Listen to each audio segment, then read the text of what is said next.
How's it going, everyone? James Lynch here for oddschecker US, taking a look at Saturday's UFC San Antonio main event, which features Marlon Vera taking on Cory Sandhagen. And we'll do a quick tale of the tape here.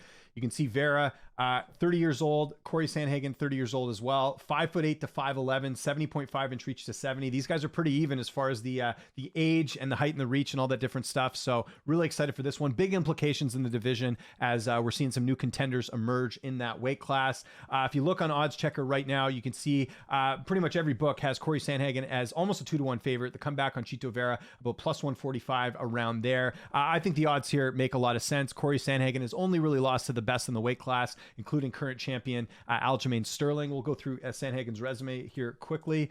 Sandhagen coming off a nice win over Yadong Song in his last fight, getting the stoppage win in the 4th round. Had 2 losses prior to that. One to TJ Dillashaw, which I personally thought he won, and the Petr Yan fight, which was a short notice opportunity. And then you have to go all the way back to the fight with Aljamain Sterling back in 2020, where he was finished in the 1st round. It's the only time Cory's been finished in his UFC career. But outside of that, a couple good wins here. Rafael Sunsao finished Marlon Vera, finished former UFC champion Frankie Edgar. So we've definitely seen an improvement in Cory Sandhagen since losing that fight to Aljamain Sterling. But obviously looking to continue his winning ways by taking out a fighter in Chito Vera. And Chito Vera has been one of the interesting stories in this division as well. Really nice winning streak coming into this one. You look at it there, very impressive victory over Dominic Cruz, finishing Cruz in the 4th round in that fight. Also had a decision win over Rob Font, contender in that weight class. Frankie Edgar, he also finished him, but that was a 3rd round finish, and then has a win over Davey Grant. And like Sandhagen, has only lost to the best here. Aldo, the Song Yadong fight, I think should have gone his way if we're being honest. And has a win over Sean O'Malley. Actually, it's only Sean's only loss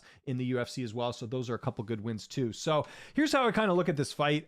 We know Vera's got knockout power. We know he can take you out. Sandhagen, very tough to finish. He's never been knocked out in the UFC, and he doesn't take a lot of damage. So I don't think Chito will have an easier time like he has with some of his past opponents. We also got to give a bit of context here. You look at the Frankie Edgar fight, for example. Edgar was winning that fight, and then Chito was able to finish him late in the fight. The Rob fight was close, but he ends up, winning that one. And then Dominic Cruz, I thought, was a pretty even fight until he ended up finishing Cruz late in the fight. So while these are all impressive wins, they're fights that have been close, right? And even if you look at Sandhagen, you could say the same thing with some of his losses. Like I said, I thought he beat Dillashaw. I think the Yan fight was close as well, even though, I don't think there's any dispute that Yan won that fight, but it's not like Cory was, completely outclassed in the Petr Yan fight either. I just think Vera's going to have a hard time finishing Sandhagen. It's 5 rounds. Sandhagen's done 5 rounds a number of times. I just think Sandhagen's prepared for everything that Chito Vera is about to bring, and he's fighting a really smart guy who does not get hit very much in Cory Sandhagen. So I think the play here is actually Cory Sandhagen by decision. I don't think he'll finish Chito.